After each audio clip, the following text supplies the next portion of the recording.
That would be me. Look who we're hanging with. Jason David Frank. Boom shakalaka. Please do not change channel.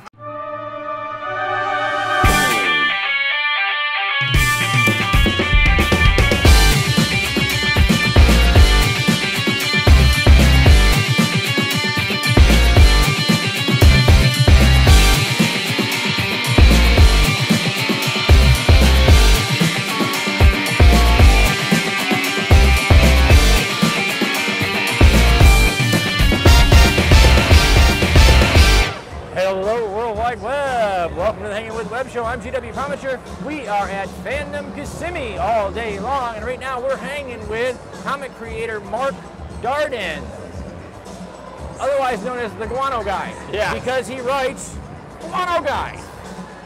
See what we did there? Very creative. Very creative. Mark, thanks for coming and hanging with us, man. Absolutely. All Thanks right. for having me. Guano Guy. Yeah.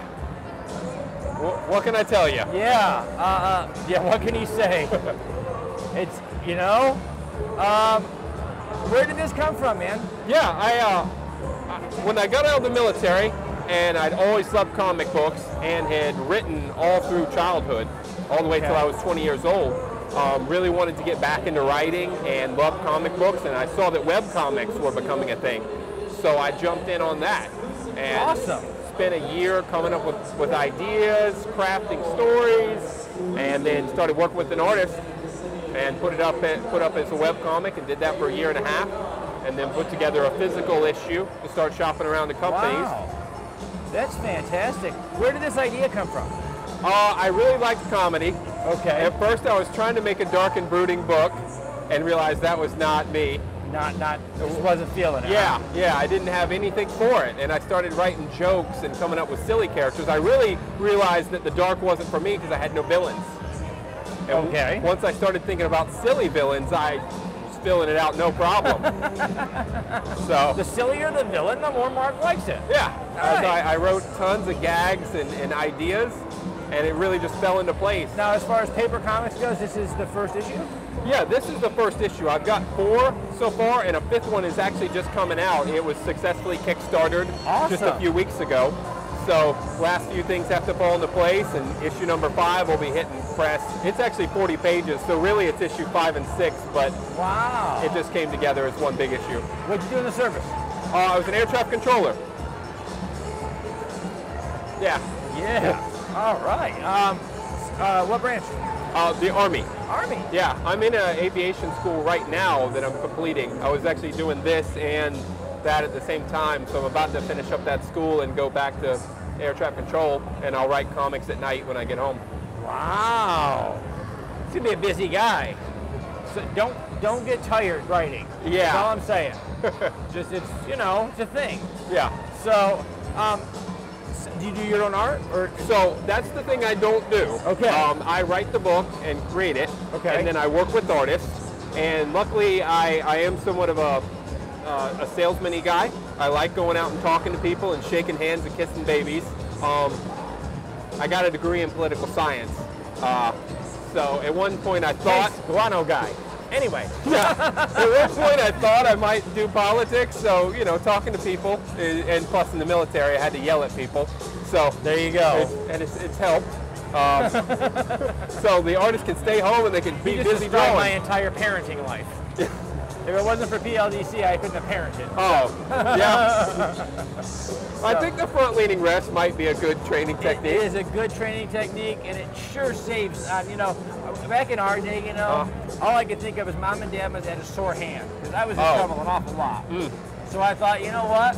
I'll just do it the way they did it to me in basic, and that'll square them away.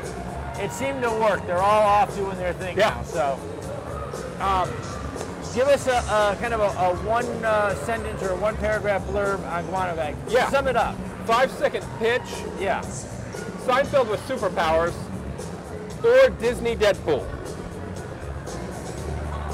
You didn't see that coming, did you? Disney Deadpool or Seinfeld with superpowers. Yeah. Wow. Yeah. Because, if you think Seinfeld, there's a lot of very silly situations, observational humor, a lot of crazy conversations. Guano Guy does that a lot. The first person he saves in the book he doesn't throw a punch. He just starts hurling insults from the shadows until the criminals get mad and run off trying to find him. That would work. And it's my, hey, I saved him. There you go. I didn't need to put myself in danger, though. Where can people find this right now? So right now, it's on Comixology and Comic Central in PDF form. Okay. Also, if people contact me at Guano Guy on gmail.com. Okay. So Guano Guy Comics, gmail.com. We're gonna put links down below so they can find you online. Okay, check out Guano Guy Comics on Instagram. And you said you've been writing all your life. I put my first short story together, I think, in the 2nd or 3rd grade. So it's been throughout childhood I've been into writing. Awesome, man. That's fantastic. This is a fantastic outlet for that creativity, right? Yeah. And and you're still going for air traffic control. Yeah. So you don't have to call mom on the phone and say, guess what?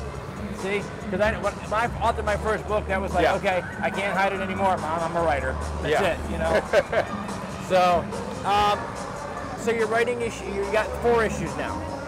Yeah, and the 5th one is going to be going to press. In the course of that writing arc, creating this comic, working with artists, what was that moment when you were like, yeah, I've got something here?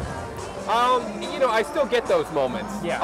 Literally, this convention today, a teacher came over and looked at the book and liked all the alternative problem solving and wanted to start using it for her class because she was dealing with children who have emotional issues. Oh, wow. And she thought it would be a good learning aid because they could look at the stories and see that there's other methods. And I'm like, that's another aha moment. I didn't see that coming. No, I didn't. I wrote it so kids could read it, but I didn't really think of that angle. That is really incredible. Mark and I just sat in on a panel where we talked about bringing comics into the classroom with educator Nicole Jobin.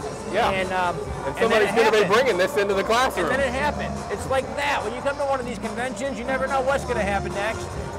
We've been hanging with Mark Darden here we're at Fandom in Kissimmee, Florida. Yeah. This is a great event. We're having a great time. You get in the door free, so get down here. No doubt. It's a free con. Come on in. You can meet comic creators, artists, authors, cosplayers. The Kitchen Killers are right next door in the kitchen right now. We had a little conversation in there while we were doing the panel, right? Yep. What are your thoughts on cosplaying your character, man? I keep getting encouraged to do it, so I'm gonna have to do it. Yeah. See, if that's what direction the crowd's trying to lead me, I probably should get on board with it. The beautiful thing about con culture is once you're here, you want to experience everything. And so it's easy to push you kind of in that, hey, don't you want to cosplay? Yeah. There is. So look at a con coming up near you. Look for Mark Darden as Guano Guy. Yeah, you can look for me as Guano Guy. It's pretty easy. That's it. You'll spot him. All right, guys, we got to wrap it up. As we do, we're going to say thank you to our partners and friends at Something Unique Magazine, Space Coast Comics, Famous Faces and Funnies, Off the Chain with author Yvonne Mason, Hound the Grape in Melbourne, Florida, and Embellish Effects over in Orlando, Florida. These are the people who support us and share our videos all over the World Wide Web. We hope you'll do the same. Remember, subscribe, log on, tune in, and see who we're hanging with next. Awesome, man. Thank you. All right. Great job.